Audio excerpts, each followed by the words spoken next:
Thank you for your attention.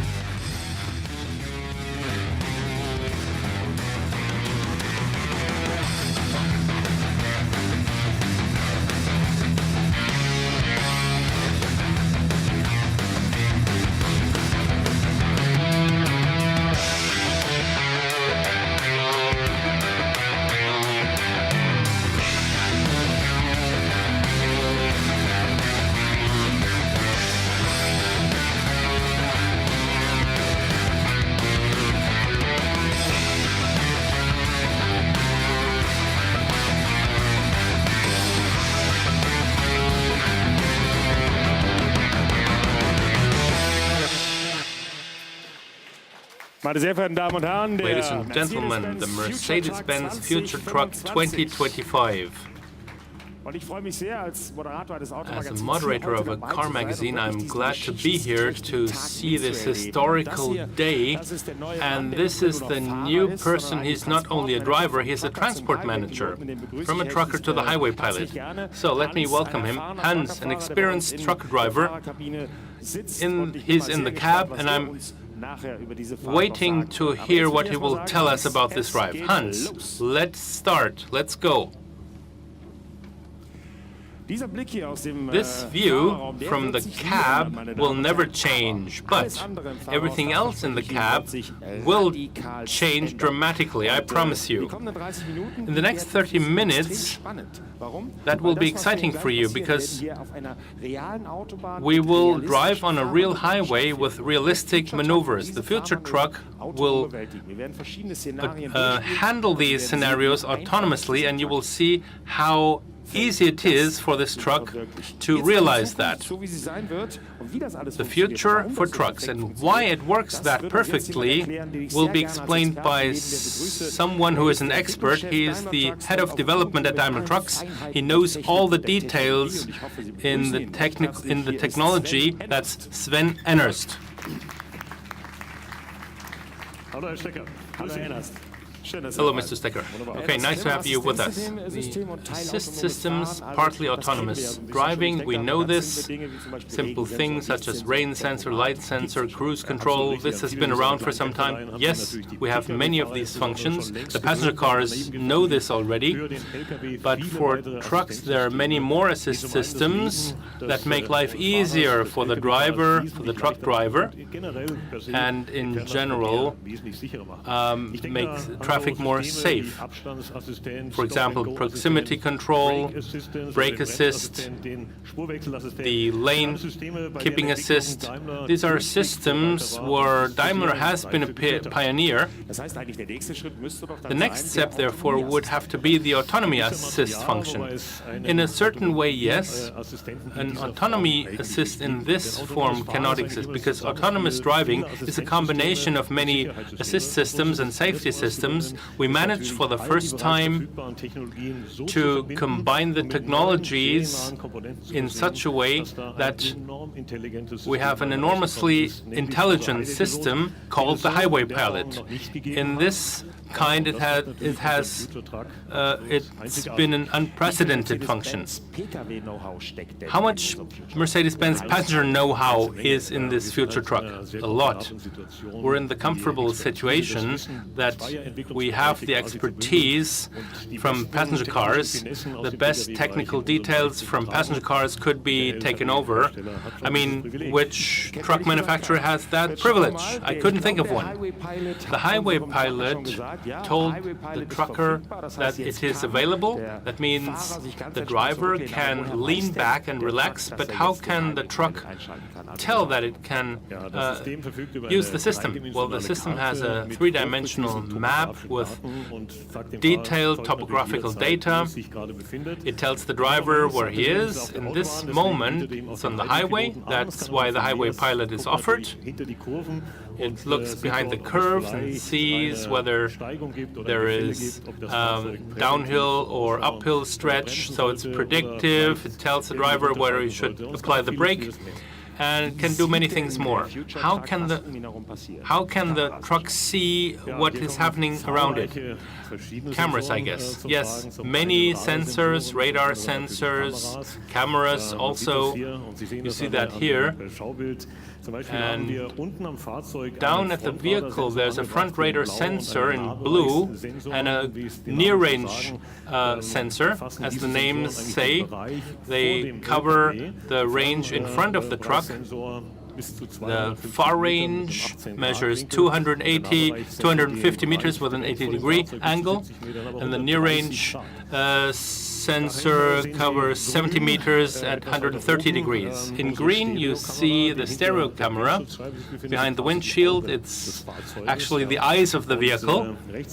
And on the right and left, in front of the rear axle, there are more radar sensors covering the left and the right of the vehicle. And the result is, quite simply, the truck can see everything with a view angle that is 20 degrees bigger than that of the human eye. Okay, here we see flowing traffic on the highway, and what I think is best with the autonomous truck is that you cannot see all the cameras and sensors. It's not as with a Google car where you see all kinds of sensors. No, you see nothing. It's as in series production. Very well hidden. Now let's see. The normal traffic situation can be seen here. This is flowing traffic, but here comes the first new order. How is this processed? Very simply, scheduling sent the order to the truck. At the same time, the navigation app from the data cloud starts. It calculates quickly the most efficient route to the destination. The driver can take care of the order because he has nothing to do with the driving. That's correct, because the truck has got the highway pilot mode, and this is happening independently. So in this mode, the driver's seat can be rotated by 45 degrees, moving away from the driving position into a working position that can be compared to an office environment. The driver can take care of the order that came in, and as we could see, the cockpit gives him more leeway, more flexibility, so it's easy to relax. But he cannot sleep there, right? He has to do that in the rest area. For truckers, it's difficult to find this gap, and that's a lot of stress. In the future, that will be easier. In the future, he will have more time to take care of the planning of the rest. The truck sends a reservation request to the rest area, and then the system, if there is a free space, will send the confirmation of such a reservation. The coordinates that are necessary will be integrated into the navigation system, and then he will automatically guide it there. He can even order food in advance.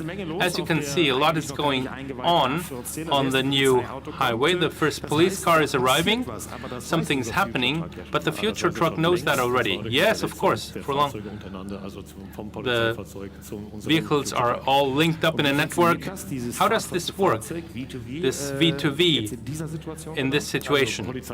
Police car sends the information that it's a service vehicle with special rights. We heard the horn. The system understands the message, calculates the reaction, and responds accordingly. That means the vehicle evades to the right, providing more space for the rescue vehicle. We're still in the office mode. Hans is still in the office mode. Well, I wouldn't call it an office mode, but he's in a relaxed mode, and he doesn't have the feet at the brake even. In future situations, will the driver be more relaxed? Yes, since the trucks are linked up, or trucks and passenger cars are also linked up. That means the entire infrastructure will be used more efficiently, so the driver will be more relaxed. Let's see what's happening. In front of all the other trucks, before all the others react, the autonomous truck evades to the right. Yes, he's the first one, because it's linked up with the other systems, and those drivers without autonomous driving, they are later respond to that rescue vehicle. Now let us take a look again at this film. We see that the other vehicles are driving normally, and the future truck moves over already. It's the first one to move over. And after the rescue vehicle has passed, it moves back again. The truck responds autonomously without the driver having to get involved. So it's less stress for everybody, especially for the driver. Talking about V2V, how's the communication organized?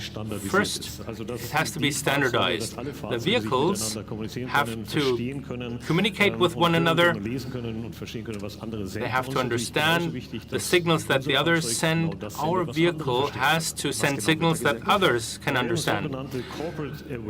Corporate awareness messages are sent out, and these messages include the vehicle type, the vehicle dimensions, the position of the vehicle, the driving direction, and the speed. And especially important, whether the vehicle is in an acceleration or in a deceleration mode. We have to say that this vehicle-to-vehicle is